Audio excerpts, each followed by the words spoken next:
Buenas tardes. Voy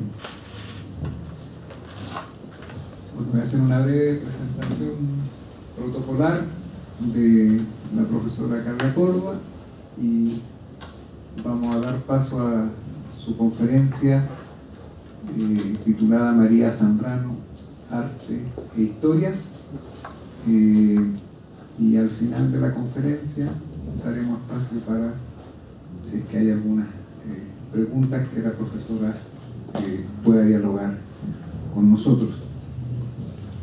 Bueno, la profesora Carla Córdoba representa lo mejor de la tradición del pensamiento crítico y filosófico de nuestro país, figurando como una voz femenina del logos filosófico, o mejor dicho, como un logos femenino de voz filosófica en la intelectualidad latinoamericana y chilena.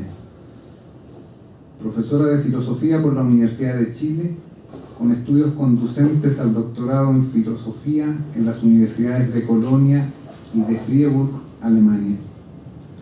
Formó junto a su marido Roberto Torretti y José Echeverría y José Ricardo Morales el Centro de Estudios Humanísticos de la Facultad de Ciencias Físicas y Matemáticas de la Universidad de Chile, por el cual pasaron destacados intelectuales y creadores como Patricio Marchán, Enrique Lin, Nicanor Parra. Profesora titular de la Universidad de Chile y profesora emérita de la Universidad de Puerto Rico, además de ser miembro de número de la Academia Chilena de la Lengua y directora de la revista de Filosofía de la Facultad de Filosofía y Humanidades de la Universidad de Chile. Sus estudios filosóficos suelen estar orientados hacia el pensamiento europeo de los siglos XIX y XX y están centrados fundamentalmente en la obra de filósofos en lengua alemana, tales como Kant, Hegel y Wittgenstein, los que han sido un tema permanente tanto en su docencia e investigación como en las obras que ha publicado a lo largo de su vida. Sin embargo, sus intereses también abarcan la obra y el pensamiento de filósofos como Jean-Paul Sartre, Wilhelm Dilthey, Husserl y Martin Heidegger. Carla Córdoba recorre los territorios de la literatura, como muestran sus textos sobre temas literarios, recopilados en buena parte en su libro Luces Oblicuas del año 97.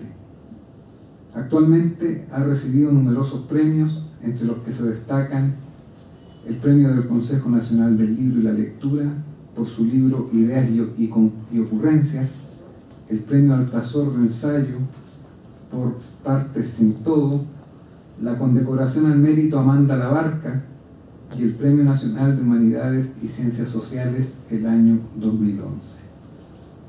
Bueno, esa es la presentación y escuchamos. Muchas gracias. Amigos que han atravesado el denso muro de automóviles y llegado hasta aquí. Quiero, antes de empezar a hablar, agradecerles su presencia y referirme entonces a María Zambrano. Sorprende leer hoy a María Zambrano, la pensadora española cuya obra especulativa de mediados del siglo XX representa a su época, tanto como Unamuno y Wittgenstein, como Heidegger y Ortega y Gasset. La cercanía de su pensamiento al de estos otros autores salta a la vista, aunque no sea recordada como la obra de ellos. Los miembros de este grupo coinciden, entre otras cosas, en practicar la filosofía combinándola con otras disciplinas, mezclando contenidos y métodos sin aislar lo filosófico, ni temática ni metódicamente, confiando en que la superación de la metafísica sistemática invitaba a ejercer la filosofía contemporánea como un campo cualquiera de la investigación, entre otros muchos, se produjeron las mezclas de la filosofía con diversas disciplinas, con la sociología, con la psiquiatría, con la historiografía que se practican hasta ahora. En la obra de María Zambrano se compenetra la filosofía con el misticismo, con la poesía y con la historiografía. El exclusivismo de la filosofía tradicional parece haber desaparecido sin explicaciones. La obra de María Zambrano es multifacética en cuanto imbuida por el misticismo platónico cristiano de su autora, ha envejecido. Y este aspecto suyo rara vez conquista al lector actual, para quien el único misticismo interesante es el de las disciplinas gimnástico-medicinales de la India oriental. Pero su obra filosófica nos pone, por otro de sus costados, en relación estrecha con el arte y la historia, dos asuntos característicos de la especulación de la segunda mitad del siglo pasado y de comienzos del nuestro. La historia, la condición temporal de la vida de las personas y las colectividades, es el tema filosófico sobresaliente de la modernidad, donde antes estuvo el esfuerzo metafísico por concebir la eternidad, la época reciente colocó al tiempo. Casi tan actual como el tema de la fugacidad, resultó la empresa de pensar el arte, el cual, aunque practicado genialmente por los pueblos del pasado, no se había revelado a la inteligencia como el asunto laberíntico de primera importancia que llegó a ser recientemente. La llamada filosofía del arte se origina durante la época del romanticismo, casi al mismo tiempo que su pariente, la filosofía del lenguaje. Ambas son de anteayer y están todavía a la espera de una clarificación satisfactoria. Decíamos que un rasgo característico del pensar postmetafísico muy practicado hoy es hacer filosofía recurriendo a resultados y procedimientos de otras disciplinas para mezclarlos con la exposición filosófica, como si tal mezcla no afectara la validez del resultado. La filosofía independiente, que se imponía reglas y exigencias exclusivas, una lógica estricta, conceptos bien definidos, temas circunscritos y privativos, tiende hace ya cierto tiempo a desaparecer. La fenomenología brota de las matemáticas y las adopta como parte integrante. El existencialismo se nutre de la antropología y de varias ramas de la psicología y la psiquiatría. Las investigaciones del lenguaje se interesan tanto en la gramática como en la lógica de las lenguas estudiadas. La filosofía política cosecha sus conclusiones en los estudios históricos y etnológicos. La filosofía de la vida es difícil de distinguir de la biología. La de la materia invade la química y se confunde con ella. Este mismo tipo de libertad metódica y temática en extremo atrevido encontramos en la obra de Zambrano. En este respecto, definitivamente innovador y actual, la pensadora española puede ser declarada no solo modernista, sino coprecursora de la nueva manera de filosofar que se difunde en la segunda parte del siglo XX y el inicio del XXI. También el rechazo crítico del pasado de la filosofía la ubica junto a Wittgenstein y Heidegger, que le niegan una autoridad vigente a tal pasado. María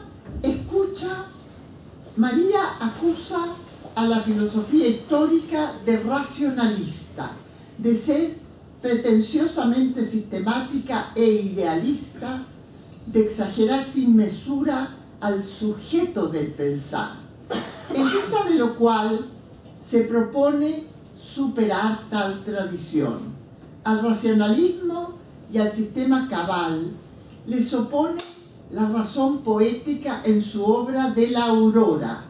Al idealismo le reprocha su parcialidad en favor del sujeto y su degradación espiritualista de la fugacidad de la existencia.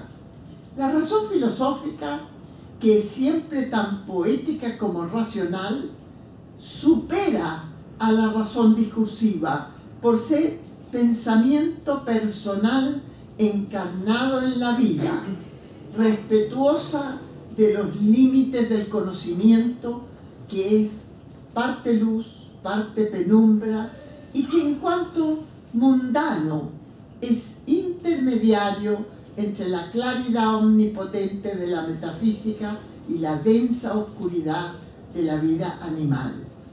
La condición personal del pensar la persuade de que nadie enseña a nadie filosofía, dice ella. Cada uno obtiene la claridad sobre sí a partir de sí mismo y en su propia medida. El viviente aspira a reemplazar su angustia frente al vacío de un sistema amurallado de pensamientos invulnerables que le ofrecen la seguridad de un castillo por un camino propio que ha de recorrer por sí mismo. Por eso, la filosofía nunca dejará de ser otra cosa que una aspiración personal activa. En lo que sigue, nos referimos a dos puntos centrales de la obra de María Zambrano, el arte y la historia.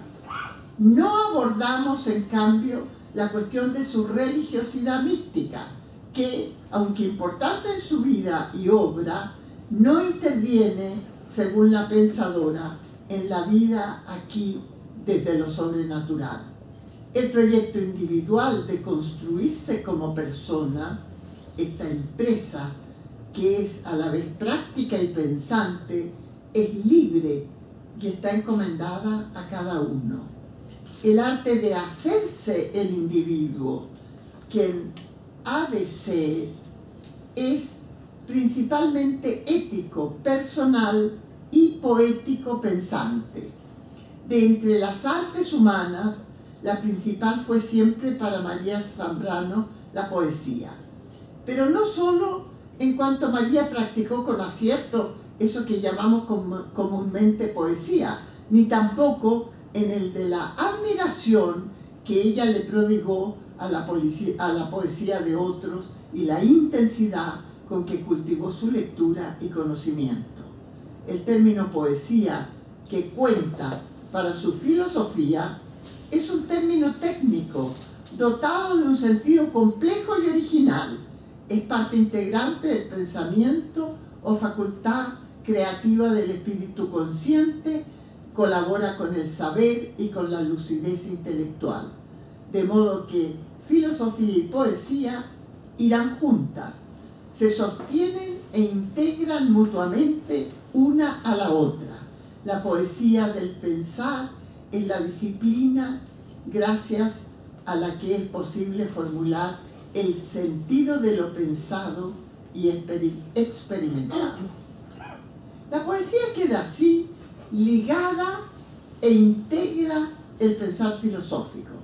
María Zambrano había descubierto que pensar es descifrar lo que se siente. Las dos vertientes espirituales que somos originariamente, los sentimientos y la razón, tienen la vocación radical de vincularse de manera profunda. En efecto, las zonas vagas, oscuras de la experiencia sentida son penetradas por la razón poética capaz de expresarlas e interpretarlas. El resultado complejo de este proceso es lo que María Zambrano llamará razón poética, que se expresa de manera auténtica, tanto filosófica como artísticamente. No se trata ciertamente de confundir filosofía y poesía, en sus acepciones ordinarias,